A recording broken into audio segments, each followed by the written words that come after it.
Please patronize our sponsors who support the Guild and our mission to educate members and non-members to enjoy and enrich their woodworking skills and experiences. U-Pick Hardwood Lumber, Rockler Woodworking and Hardware, and the W.D. Quinn Saw Company.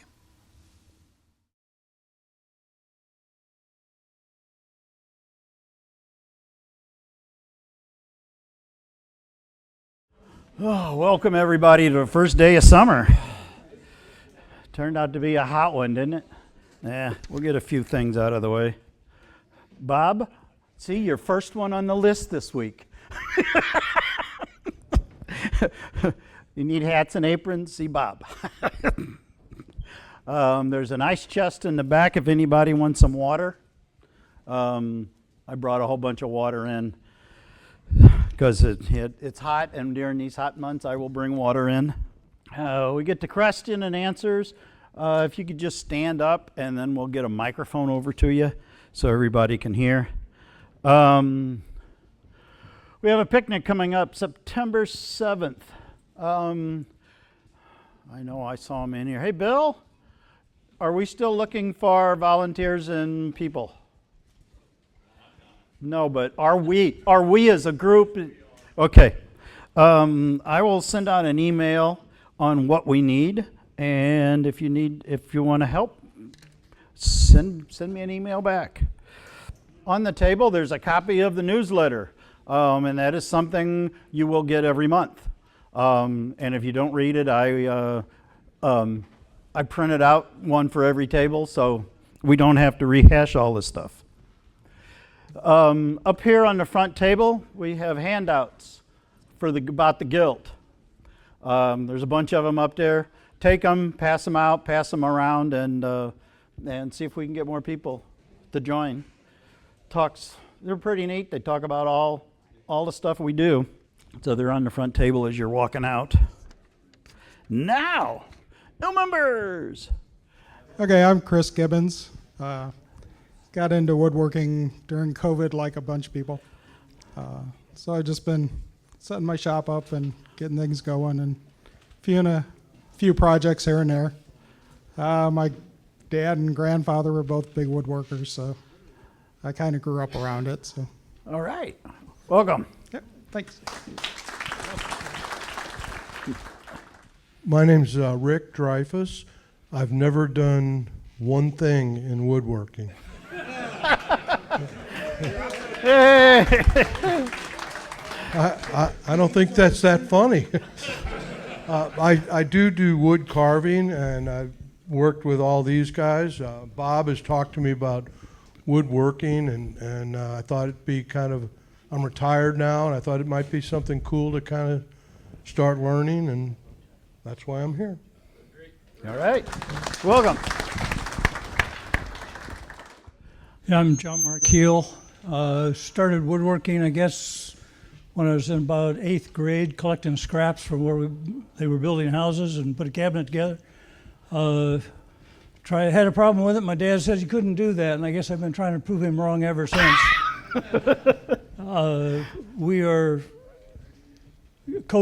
traveled for 14 years till COVID shut us down, so now we're settled here in St. Louis, and I wanted to get back to doing some of the woodworking, so I had to get rid of my shop in Ohio when I retired. Welcome. And then for everybody, we got the free table that's back in the back, to where if you have anything that you just want to give away, just bring it in and throw it on the table. I know we got some books back there tonight. We got some of these flexible, neat little air blower things. There's a bunch of these back there. So visit the free table. And in front of the free table, there is the toy table. Now, community outreach, our toy program. Hey, Steve, how many toys we collect tonight? All right, 203 toys. Good job, everybody. Are you short any toys? Anything you need? Putting toys away. A car is not an airplane. I've tried to mark the ends of the boxes, so please think about where you're putting toys. All right. We are still looking for somebody to replace Steve as the toy chairman. He's just sticking on till we can find somebody. He's doing a really good job, but life gets in the way a lot of times, so he has actually stepped down, and we're still looking for somebody to take his place. So if anybody's interested, talk to me or Steve. Christmas toys. Wayne's the chairman. They meet twice a month on Fridays, and he has 934 toys in inventory right now for all of the stuff that's listed here. Toys for Tots and the Festival of Trees. Anybody making anything for the trees has to have it in no later than the meeting in October. Next community we got is Home Sweet Home. Tom's the chairperson for the tables, and Tom wants to say something. I'd like to say thank you to everybody that's participated. We've had 30 members so far that have built tables. Quite a few, 6 or 8, have built 5 or more tables. Wow. So we really appreciate it. Our total count is 249 tables, so we've collected about almost 30 tables so far this year. Oh, wow. Yes, we do have wood in the shed, and I was going to do Saturday, but the temperature looks like it's going to be crazy. But if you want wood for a table, it's white oak, 8-quarter, 3 to 4 inches wide. It makes a good table. You just have to work at it a little bit. Please give me a call, and also reference our website.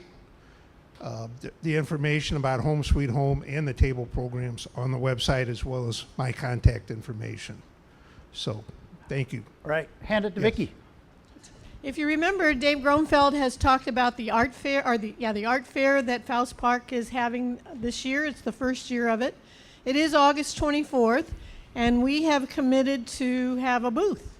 And in that booth, we are going to sell items donated by members with, well, I've declared, and I haven't heard any pushback, but any funds that we receive will go to our community outreach programs. So it's a good deal. And I will tell you that no item is too small, no item, well, there might be some too large, but no item too small. And we're looking for, price points that from $5 up. I've brought in and displayed how I want some wands that I've made, both painted and unpainted, that I have priced them at $5 for unpainted, $10 for painted, and then also we'll probably grab some toys out of the toy department, because you guys do such a great job making toys that we want to have them available. They're a great draw for kids coming in. And when the kids come in, the parents will come with them, and we can have some of our higher priced items that they might be interested in. I had an article in the newsletter this time that gave an idea of some of the items that I think would sell well.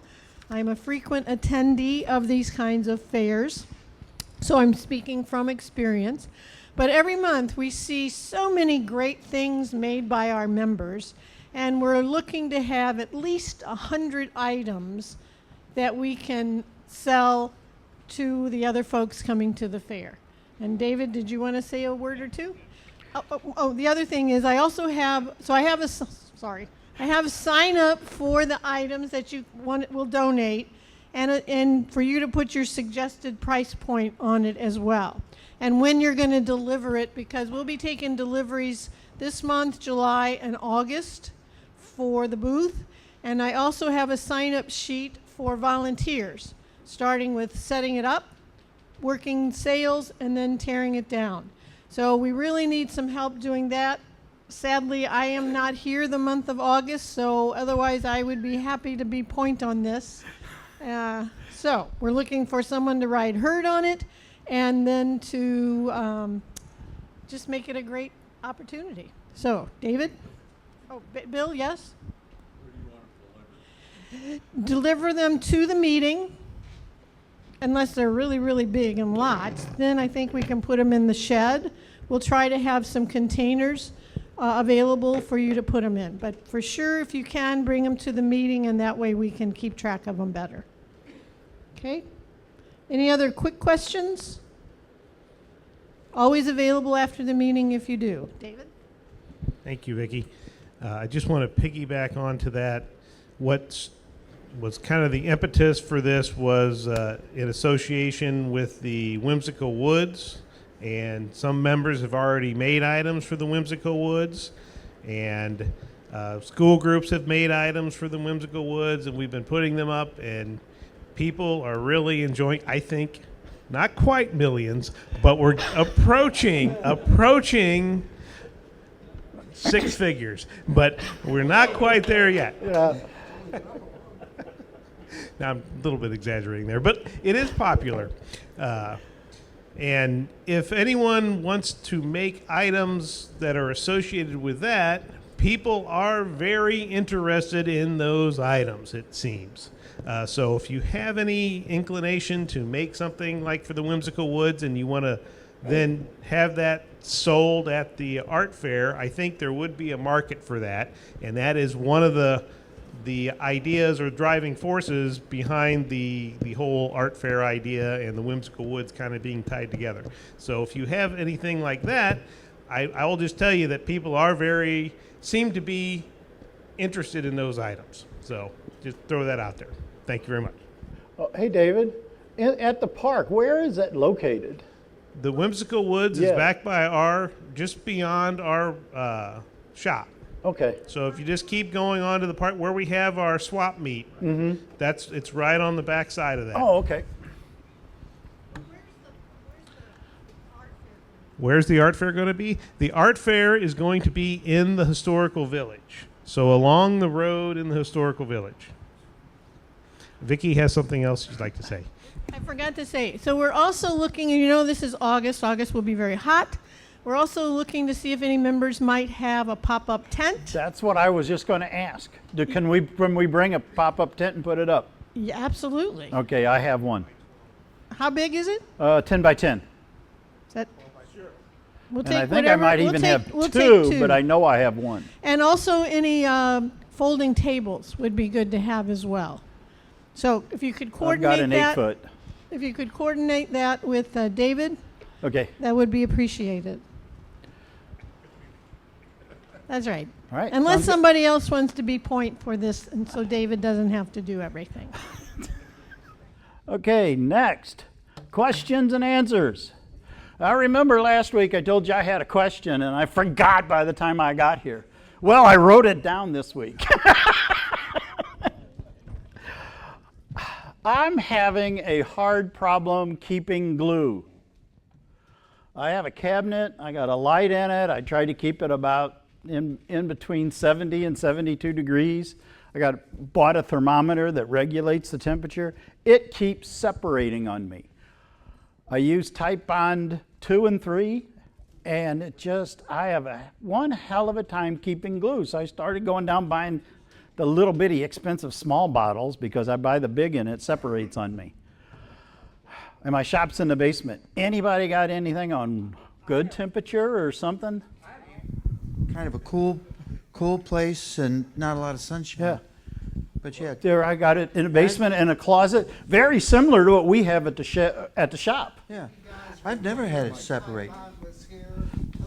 So he's saying check the dates on the glue because it could be old when you buy it. Yeah. Yeah, but you would figure if you go to Woodcraft or Rockler's that they would sell the stuff fast enough that it would still be good. Yeah, that's true. He says it comes out of the warehouse and you really don't know how long it's been sitting in there. But I just get so frustrated that I go in there, I pull it out, bring out some glue, and I go, this is bad again. So I tried to do what the guy from Grilla said.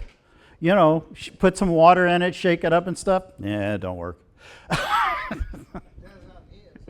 Yeah. Oh, it does on his? I just have had a bad thing with that glue, especially the stuff that foams. Ugh, nasty stuff. Okay, that's my question. Anybody else got any questions? Problem? There we go. We got one over here. Anybody have a socket type chisel where the handles won't stay on? Yes. There's a great little article in the Current Fine Woodworking on how to overcome that. It has a specific glue. You heat the metal socket and you put that together, and they claim that that really works great. Wow.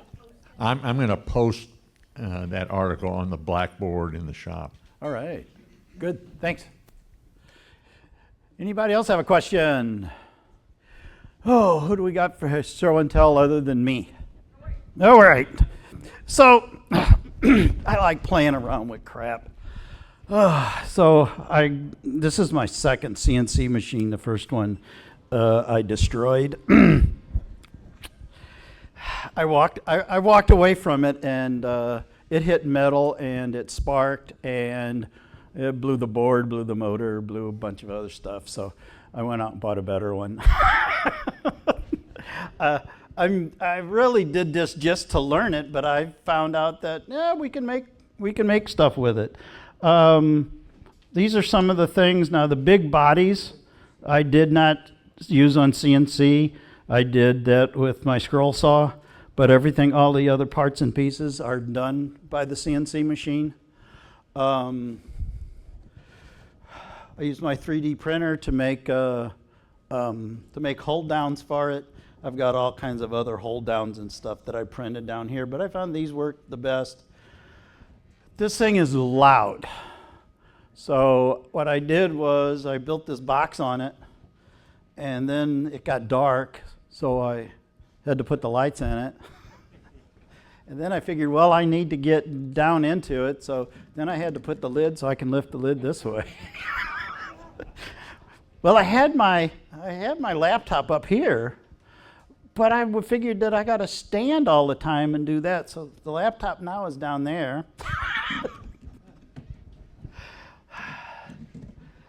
This cabinet I got from Menards.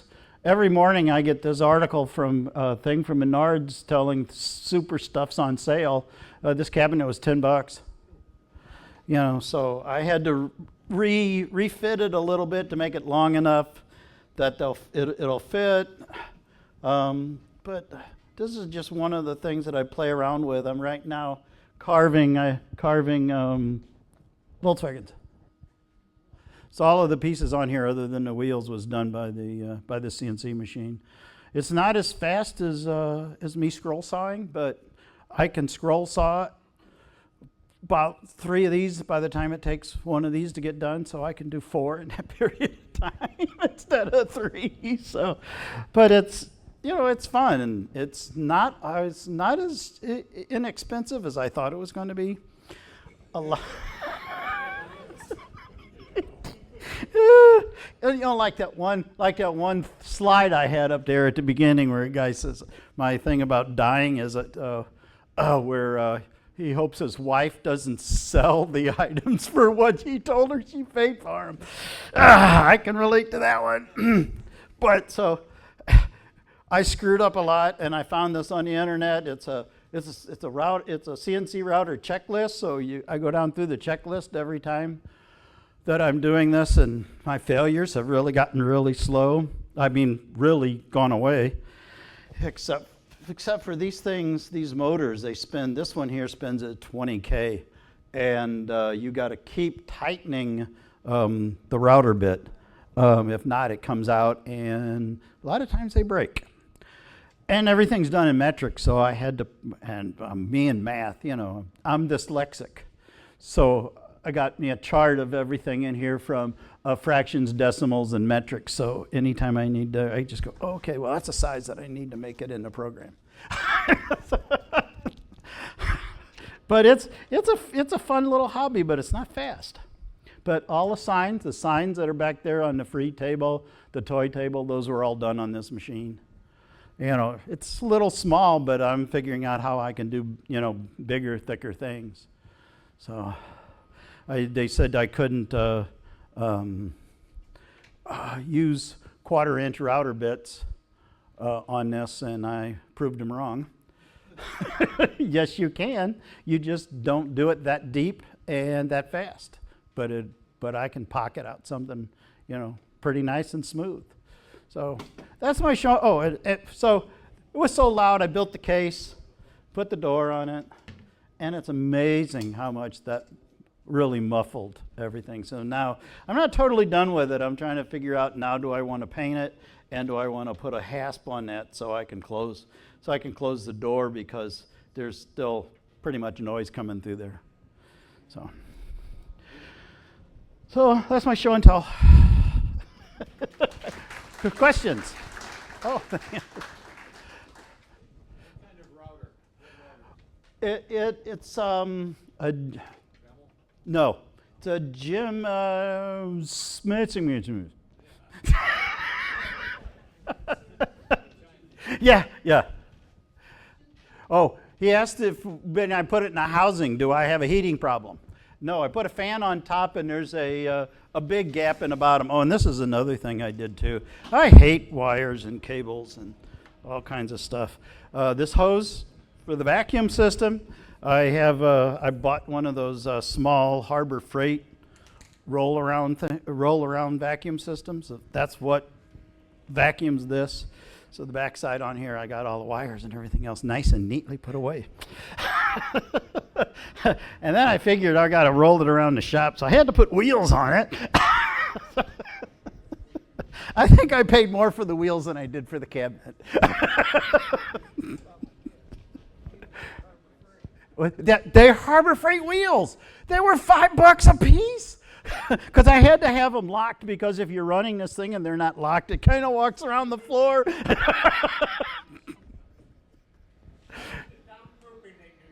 Say that again? What is the soundproofing material that you have in there? I have no clue. It was something I found on Amazon that they used in soundproofing recording studios. So, this is, I can do this. We can do this. In this big room, it's probably not that bad. So that's it with it closed. So you can see that it's pretty quiet now.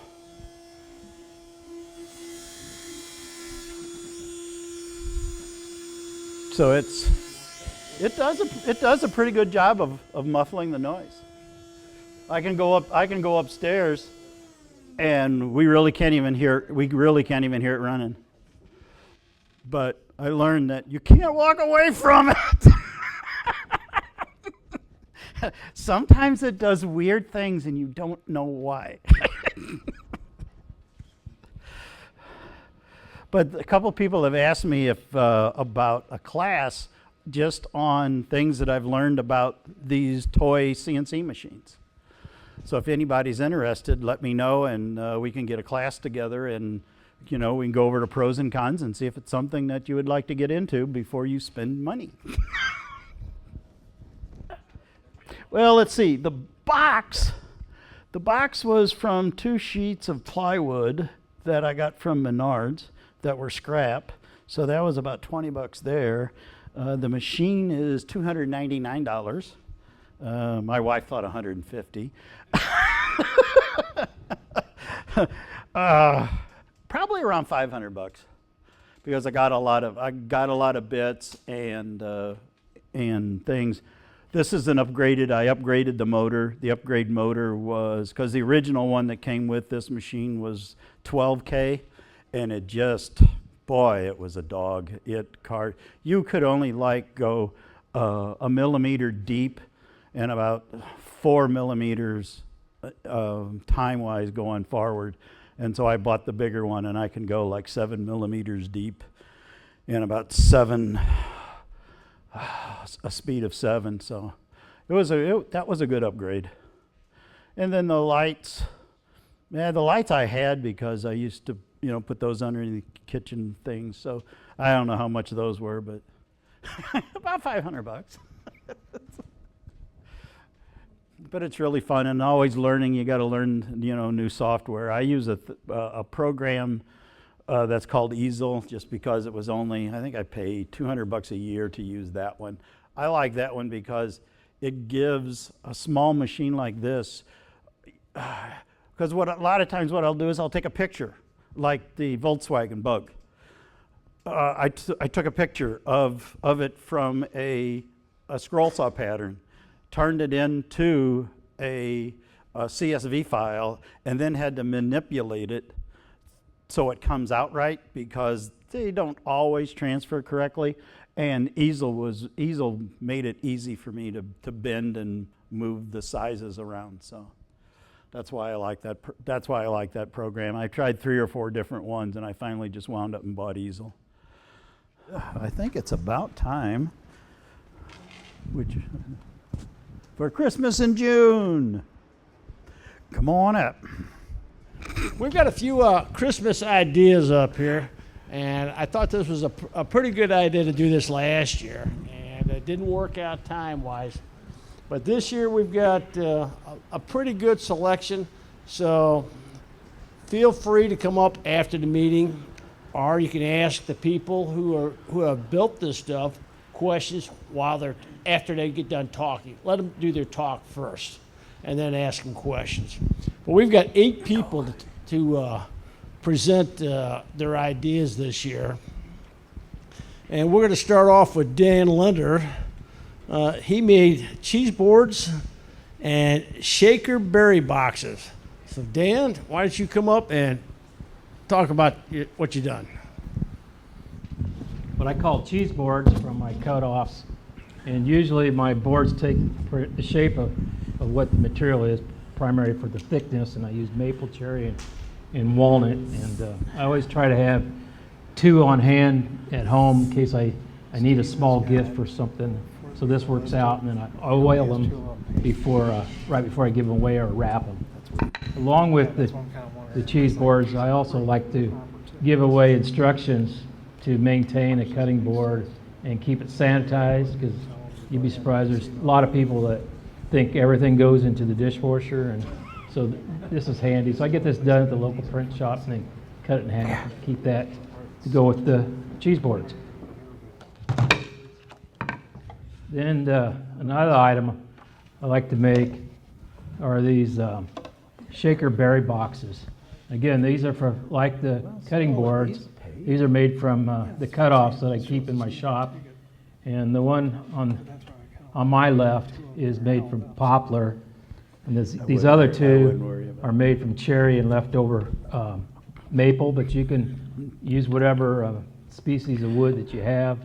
And the sides and the handle are 1/8" material, and the joinery is 1/8" by 1/8" box joints, and then the bottoms are 3/16, and you just lam those up and glue it on there. And so that's a lot of tedious work to make those box joints. But and then to form the handles, I just put the wood in warm water in the bathtub, keep it in there about a half hour to an hour, and then I just make a small form, bend that over that form, keep that on there for a few hours, and it holds the shape. Then for fasteners, I went to Home Depot and bought stainless steel pop rivets and attached those on there. And the ones I have up here have some wear, which is nice to see because the recipients of those are using them. So they're good for some of the things they've been used for, is to hold Christmas cards or holiday cards during the holiday season, and to make like a little centerpiece, either with some flowers or from gourds, like at Thanksgiving time. Or, I got one for the grandchild, and she just keeps her whatnots in there. So, How are you cutting those boards so thin? What I do is, this is probably a length of about 2 feet long, and I just send them through my planer, but I have a sled. And so so you have to have more material than what you think you need, because sometimes if you don't have grain that's straight, it'll get chipped up in the planer. But with the sled, I'm very successful in getting it down to 0.95, but this is 1/8", so that's considerably thicker. So anyway, so it works well with the sled. So that's my berry boxes. Thank you. Yes. Cutting boards glued, clamped, and they split later. you don't put them in the dishwasher. I'm sorry. And they split even if you don't put them in the dishwasher, just wiping them down. Do you do any joinery to connect? No, I just make sure I have straight sides like you would glue together most 2 pieces of boards, and I use Titebond 3 glue.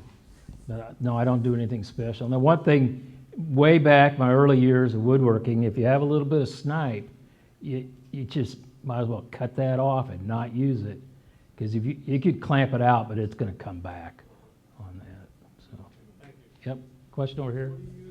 What do I use on my boards for oiling? Either mineral oil or walrus oil. The mineral oil that you buy at most places can be kind of expensive. Okay, hint: baby laxative at Walmart is mineral oil, pure 100% grade mineral oil, and it works great, and it's really cheap. Thank you, Dan.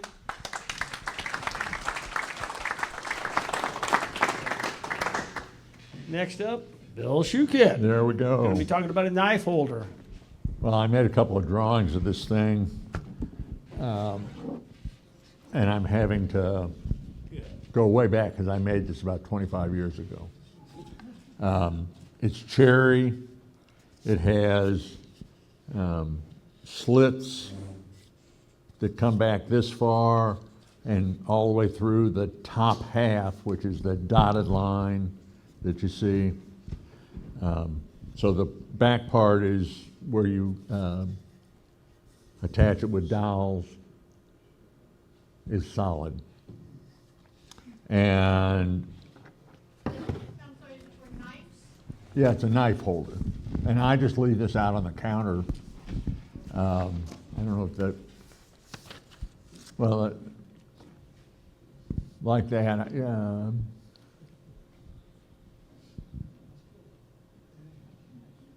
It has, leave it on this one for a second. It has the wide slits where the knives are, and then the design that I was following had some narrow slits, which I guess were supposed to be steak knives or whatever. And I found that those really weren't wide enough to use. If I were going to make another one, I wouldn't do that. But this will hold, I think, 10 knives. And I made it long enough ago, I have no idea what I finished it with. But it is just solid cherry. I found some articles with these advertised in. They sell for pretty good money. And I have a different drawing that I didn't find when I made that later drawing. If anybody's interested, this has got probably a better drawing. And I'd be happy to copy it for you. Questions? Yeah, I was curious how you cut. Did you flip it over on a table saw and run it along the fence to get those cuts in it? I did the cuts in it before I cut the shape. Okay. So I'm talking about the cuts for the knives to slide into. Right, I did that. I think it's 2 inches tall. Yeah. And before I cut the shape, I ran the flat board through the table saw with a certain depth. I think about halfway through. Thank you. Flipped it and ran it for a bandsaw. Thank you. Right, for the narrow ones, but I wouldn't do that again. It wouldn't bother. Don't ask too detailed questions because CRS, you know. I think that'd be a great item for the art fair. It's not for sale. Well, items like that would be great for the art fair, I think. Thanks, Bill. Thank you. Bob Castigar. He's going to be talking about puzzles, coasters, cutting boards, and trains. All kinds of stuff. All kinds of stuff. Okay, first off, I'm Bob Castigar. Nice to see everybody. Mark. It's not just Christmas that we make gifts for people. There's family reunions, there's birthdays, there's weddings, there's anniversaries. If you're like me, my wife will say, we're going to a wedding this week. What do you got in the basement? And I'll have to go look and see what we have down there, because you tend to make these things in batches. A number of years ago, I found that I loved three-dimensional puzzles.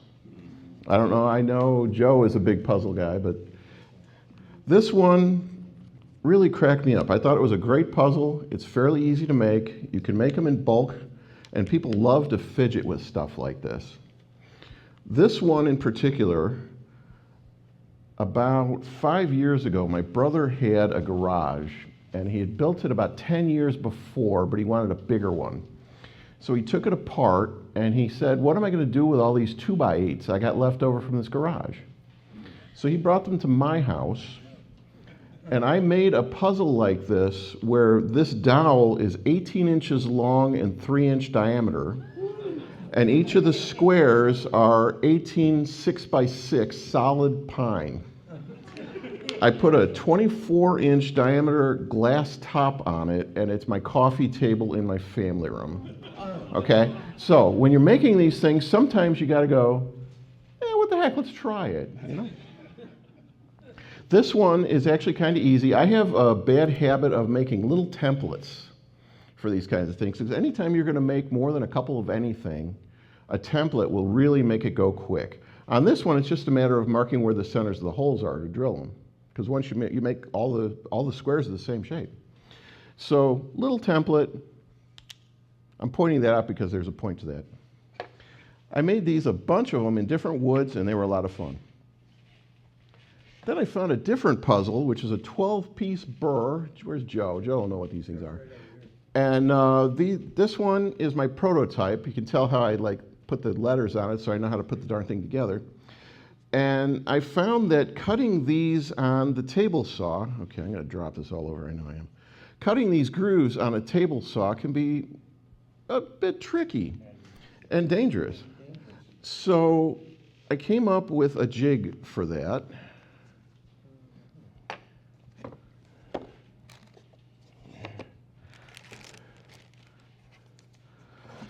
This slides in my table saw on the track.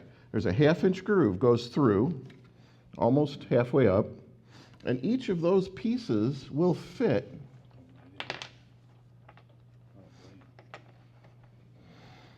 in the appropriate slot. You run it through, you move it to the other side, and you're done with the piece. Makes it go really quick. The problem I found was, okay, if this is your table saw, the blade is right there, okay? And that bothered me. So I had these little rubber balls laying around, okay? So when you're sliding this, you can hold that thing quite firmly in place with these silly rubber balls. This might save your finger, okay? So, or thumb. And they're cheap and easy to find, so they're a lot of fun. Now, for people who don't like puzzles, most of us like to have a drink every now and again, and you don't want to put it on the good puzzle table because you'd leave a mark, right? So one afternoon, my scrap box was overfilled, and we decided, okay, I'm going to make some coasters, okay? I had a bunch of scrap lumber, glue it up, 1/2-inch thick, make coasters. Okay, I thought that was kind of fun. And then I said, well, what about a bottle opener in the bottom of the coasters? That might be kind of useful, you never know. So this was the prototype I used for making the coasters. I ended up making a round base, and I didn't add the bottle opener because it is a lot of work. Drilling a hole in a nickel is a trick. And again, I used a template for laying out the stuff. These little templates, I put in a 3-ring binder with all my plans, so that when I need it again, it's there. And more often, I can't tell you how many times my wife would say, you know, we gave that cutting board to Linda, and now her friend wants one. I don't remember what I gave to who, so These are really handy for that type of thing to keep the plans. With the puzzles, I wanted a more refined edge on these. You can't really route that. So I took a piece of sanding disc that you would put on your regular 6-inch sander. I made these two boards at 45 degrees and a round on either end. So when you loosen these, you can open it and close that gap very minutely. And when you do this, you can clean that edge to be absolutely beautiful and unique and the same every time. Works on edges, makes a really nice refinement for the puzzles. Okay. Really spins fast. Mm-hmm. I found this one a couple years ago. My family tends to be dog people. I don't know how many dog people are here, but I made these for the family, and basically I even include the mounting hardware, and you put your dog leash by the door, so you're always ready to go. I don't know, I'm not sure who designed this. I just saw it somewhere, and it was probably some high school kid's shop class or something. But cutting out the shape of a paw print is not too hard. You got your spindle sander, you can do that pretty good. But then you have to make these 1/4-inch pieces of walnut for the paw. You're not going to route these. There is no way you're going to take a piece this size and try to route it on your router table. So first off, when I made the big paw, I would double face tape it to this and then put the whole thing on the router table to trace the edge. Then a 1/4-inch router bit on there, and it comes out pretty nice. But these little guys, there's no way you're going to route these, and I didn't want to leave them all square and everything. So I made myself something I call a sanding mop. I don't know if I know the Intarsia people use these. Basically, what I did was I took an old junk pair of scissors, cut 1-inch strips of sandpaper, and when you're done with that, those scissors they're done. I pounded them through into a board. I pounded them through so that they just basically impaled themselves on here and put a nut and a bolt on the top and bottom. And when this spins on your drill press, you can sand that top edge. It'll look like it's routed. It's a really neat trick. So if you want to be safe, this is not a bad way to do that. The coasters, routing out a circle like that, you could probably buy yourself a 3-inch Forstner bit, but A, that leaves a point in the middle, and B, holding this while you're using a 3-inch Forstner bit is a pain. So I made something I call a router box.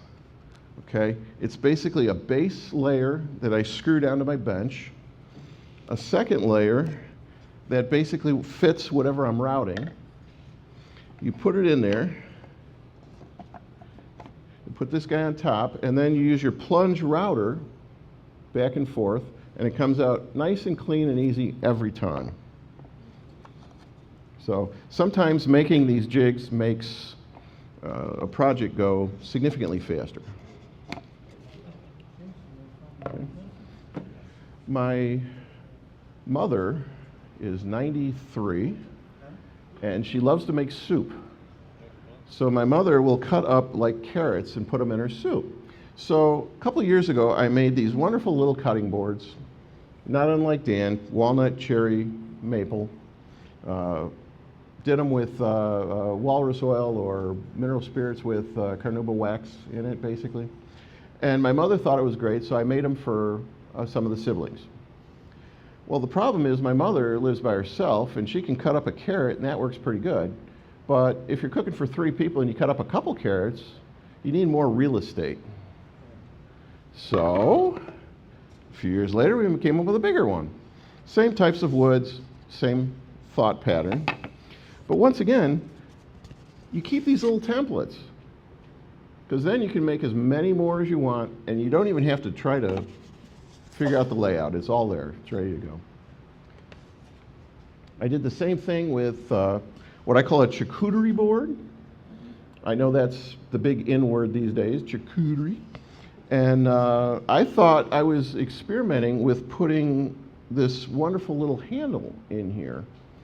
And I thought it was kind of tricky. It's fun to do. It makes it look cool. And everybody I gave these to thought, what a wonderful place to put your little dip cup. That's not for the dip cup. That's the handle, guys. Okay, but okay, it's a dip cup holder now. So again, it's a wonderful thing you can do for family, friends, whatever. And it's fairly simple, straightforward. This was cherry and walnut. And then this guy was cherry and maple. I wanted to experiment with the different woods just to see how they'd look. And then this last guy was I had been to a estate sale and I saw a 1930s toy. They called it a pull train, a floor train, and they made it for little kids in the day to like play on the floor and pull around and everything. So I thought it was brilliant. Can you help me with this? Can you hold those two up? So I made a pull train using maple, cherry, and walnut. And this is the prototype one. And then I've made about 6 of these since then. It's actually a fairly simple project. They can pull them around the floor. The difference is with this, I glued everything together. When I made them for the kids, I also added a screw because I figured that glue joint wasn't going to hold up to kid abuse. And again, maple, cherry, and walnut. And the cool thing about it is these 2 squares are the same. These 2 dowels are the same. These 2 roofs are the same. So you can actually make a length of material and make them fairly easy. Again, something you want to do if you're going to make a bunch of something. So. Okay, I know that was a lot. Any questions? Okay. Thanks, Bob. Next up, Mark Vechtel. He's going to be talking about cheese slicing boards. Okay, for starters, I got some handouts here. On this sheet here has on the back is where you can, a supply place I found where you can buy these cheese slicer kits, cutting things. It sounds like everybody's wife gives their stuff away. Mine, I had 15 of these last Christmas. When I checked my shelving, I had 2 left. So she gives out a lot of them. It's all scrap that I've got laying around. It's basically, if you got a piece that's 6 inches by 9 inches, 10 inches. And to start with, you kind of get yourself a design, what you're doing. And if you see on the pamphlets that are being passed out, there's measurements for drilling your hole and for cutting your groove. And these are some of the ones I did. I did just finished pieces. I did strips, just put strips and gluing them together. Like you said, make sure you got smooth cuts. Make sure the glue stays. And here's an epoxy one. The way I did the epoxy one was I make a frame and I cut my boards and put them in there. I got 6 sections of cutting boards, cheese slicing boards, and I pour 6 of them at one time. That way you're not sitting there pouring one. And I bought this stuff online. It's like a plastic. And I kept pricing this stuff, and it was a sheet of it, a 1/4 inch, a 1/2 inch thick, was like $100 or something like this. Well, I found this roll was 33 inches wide by 10 foot long for only like $35 or something. It's an eighth inch thick. I took it and I cut it into strips and I glued it on the boards. And I made my frame and I made my inner frames with that too. So now I got a permanent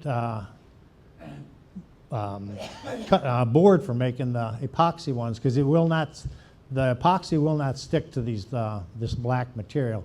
What found out at an auto supply place, what they use it for is these show cars. They use it for the fender wells. They heat it up and they form it to fit the fender wells. And it's just, it saved a lot of money and a lot of time on making kits for it. But going back to the cutting boards, on this depth here on your cut, you're going to want to go a certain depth, okay? And that's on this thickness here. I use a dowel rod centering jig. And if I got a bigger, thicker board, which I'm starting to use more thicker boards for this cut and to have a little more stability to it, I just take a spacer and I put it in there, and it takes that dowel rod centering thing and it pushes it up. So it's not centered. Say you want a 1-inch board, then you got to do a deeper cut. And I made a jig for, I have a Ryobi battery operated circular saw with a small blade on it. And I found out too that the regular blade makes a real wide cut here. So I went and I use a panel blade in here because it makes a lot thinner cut. So that way you got less cheese getting stuck in there. And well, I found out too that my little Ryobi circular saw has a real thin blade. So I made a jig that I can put the board in there, set it in there, and I just run my circular saw. That way I don't have to go back and keep changing my table saw blade back and forth all the time. You know, you make one cut, and you got to go put the other blade on to make the other cuts in that. And these kits, I found a place in Philadelphia. It's on the back of these sheets and that. I get these for $5.50 a piece. And I mean, you go into Rockler, Woodcraft, online, you're going to end up paying $12 a piece for these things at some places. But you order 5 at a time. I started getting like 10 at a time. And the more I make, the more my wife finds to give them to. That's why I went to that 6-panel thing. That way I can make 6 at a time there. And I had 2 more I was going to bring for demonstration too that were really nice epoxy ones. Well, they didn't make it. Wedding showers and stuff like that. And but she did give me one good advice on these things though. Instead of making it just that size there, make it longer, okay, and a little wider. That way, when you got people over, you can have different blocks of cheese sitting there, and they can go up and slice their own cheese. Instead of slicing up a bunch of cheese and putting it out, by the end of the night, the stuff's starting to curl up on you, and it's in the trash can. This way, you just put the block on there. And anybody got any questions? Oh, and here's the bit I use is a 6-inch, 1/4-inch bit, and you can see my line there.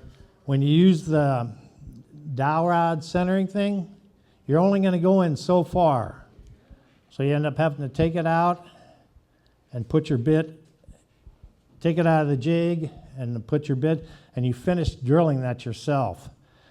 And when I first started doing it, one of the problems I found out was when I would make my cut and then go do my drill, I would find out I didn't cut deep enough. So when you go to recut it, a lot of times you end up wallering that out, and it's kind of, then you get a really wide gap in there. So if you're going to make them, try and get it set to a certain depth and use your bit so that it's at a certain on the side. You can see this one here, I got too big in a hurry, and I drilled the hole there when it's supposed to be back here. The depth of the cut blade is like 5 inches, And this depth here is like 3 7/8 or something. And this line here is 3 inches. And does anybody got any questions? I just use butcher block finish.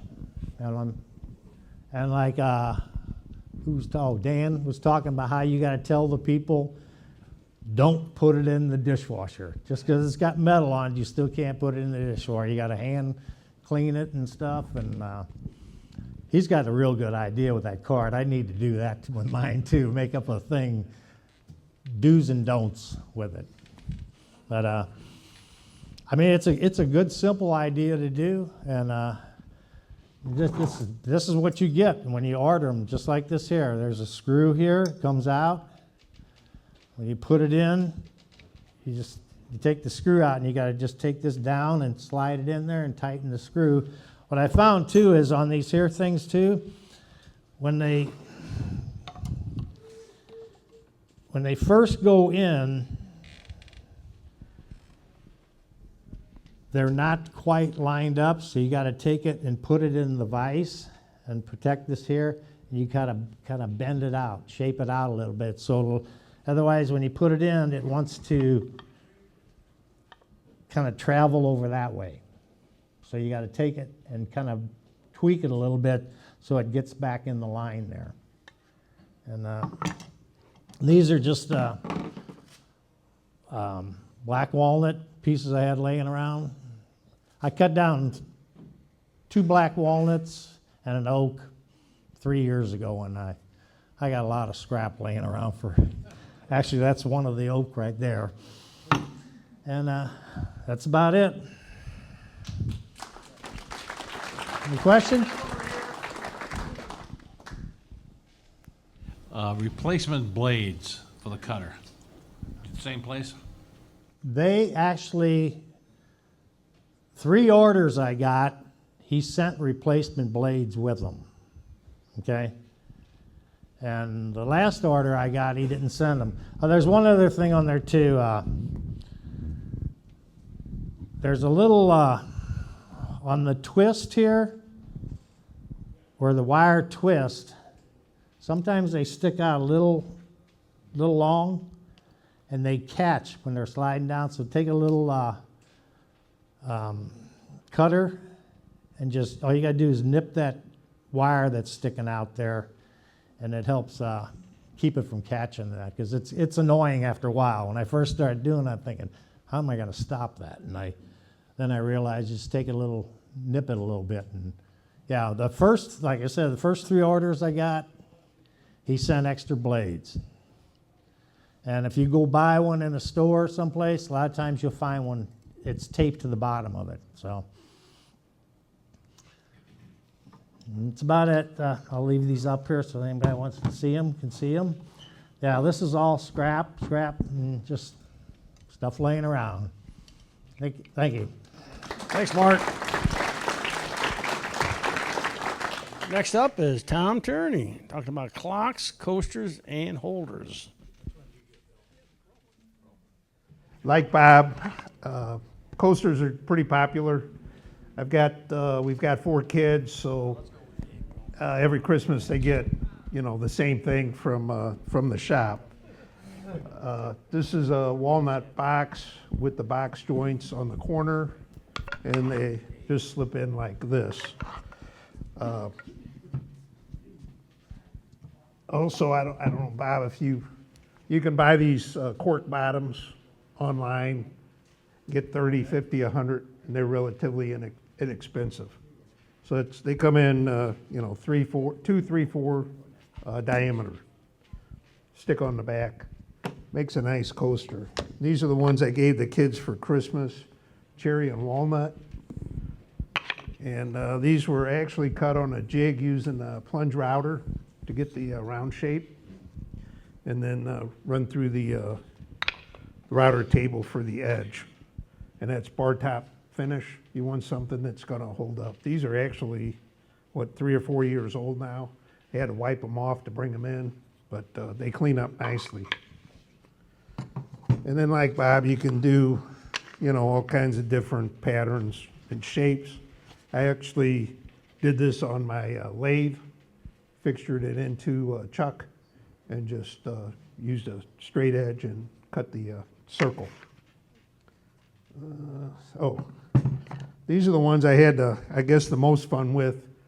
There's about 30 or 40 different pieces in each one of these, and glued it in a big square and then cut it on the bandsaw. Again, different look.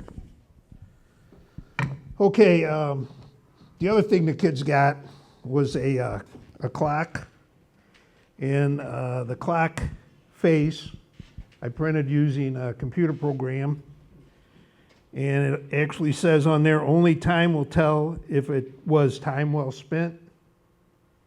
Jimmy Buffett, anybody recognize that? So I guess the point is, you know, if you, the work, I think I got the works at Rockler, I got them online, but you can custom make that face to, you know, whatever you want. And the kids really got a kick out of it. And it's just, I think this is walnut. Got the glass at Kirkwood Glass, battery operated, you know, nothing really fancy, but the kids got a kick out of it. So, anybody, any questions? Okay. Thank you, Tom. Thank you. Next up is Dave Gronefeld talking about his candle box. I'm David Gronefeld, and I brought a candle box with me, or a document box, depending on who you ask. It's got a lid that slides out.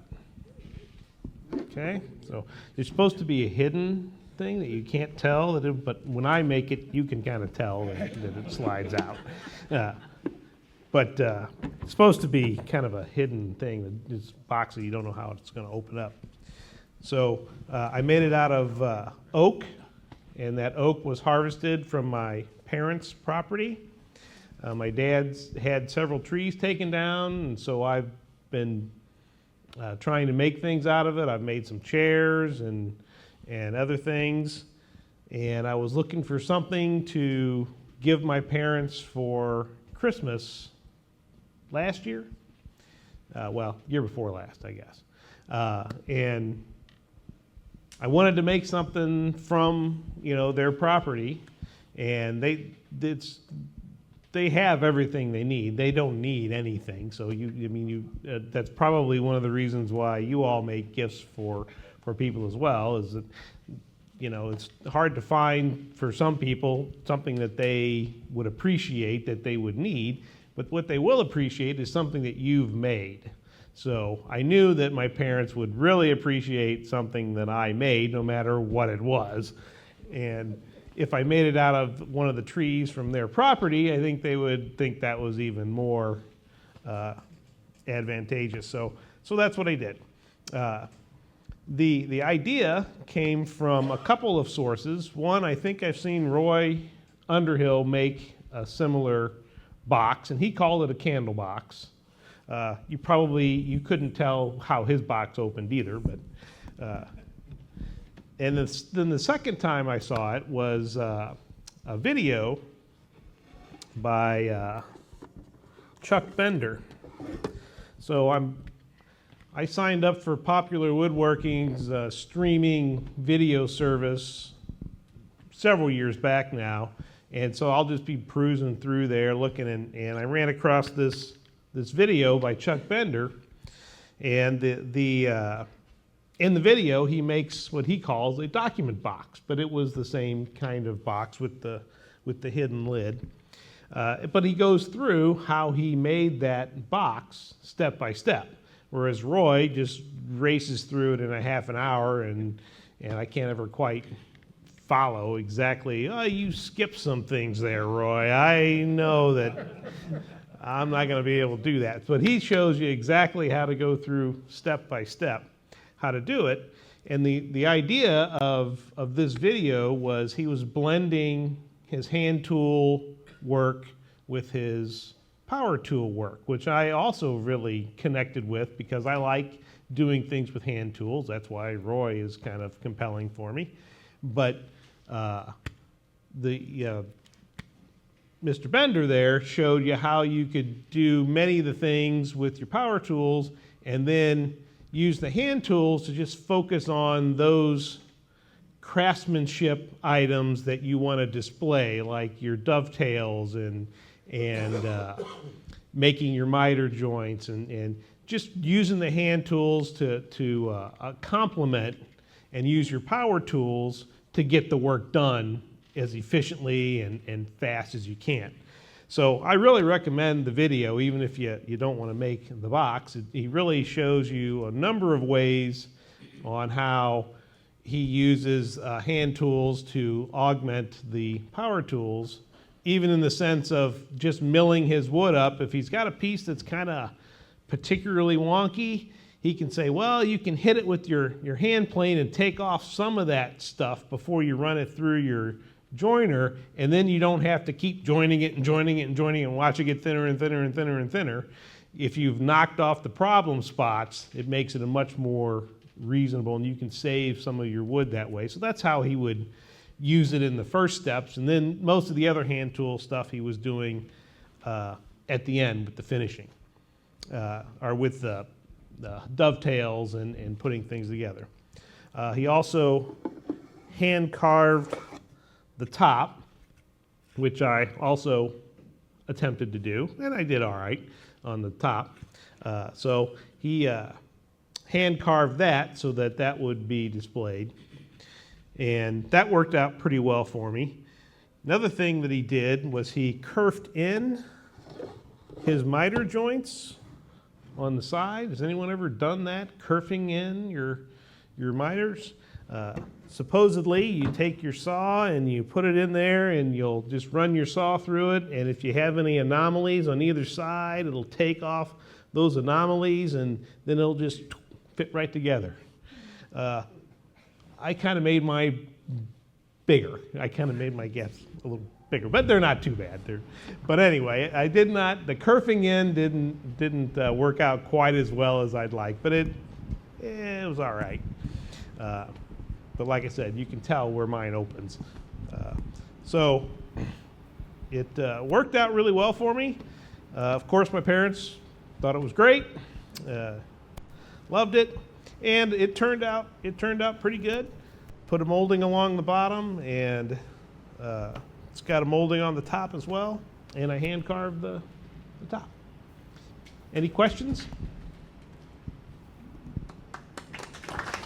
Thanks, Dave.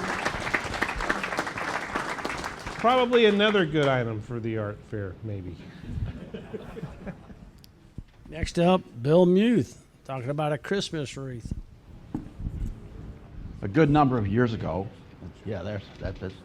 okay, a good number of years ago, I had very few tools, but I did have a small benchtop bandsaw. Okay, and so there was like 4 or 5 years in a row that I made a variety of woodworking stuff, just from that. And one of the years I ended up making this Christmas wreath.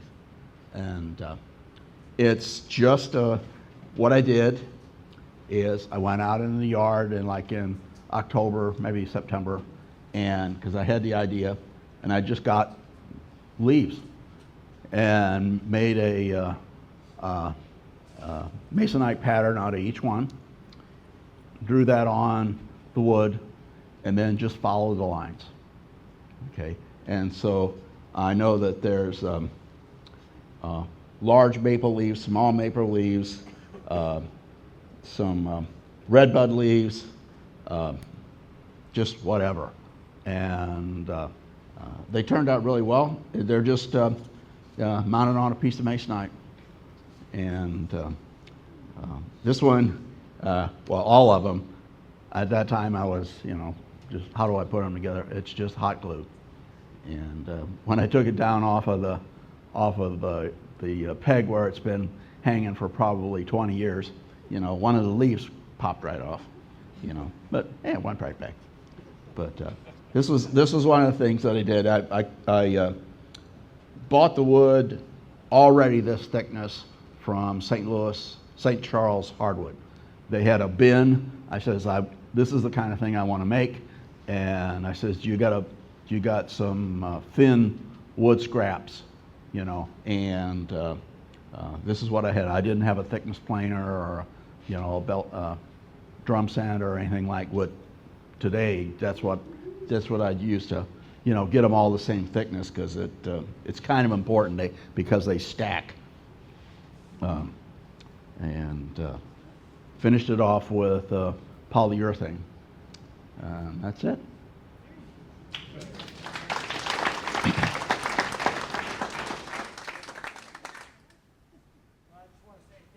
My guest, and I guess I'm last, so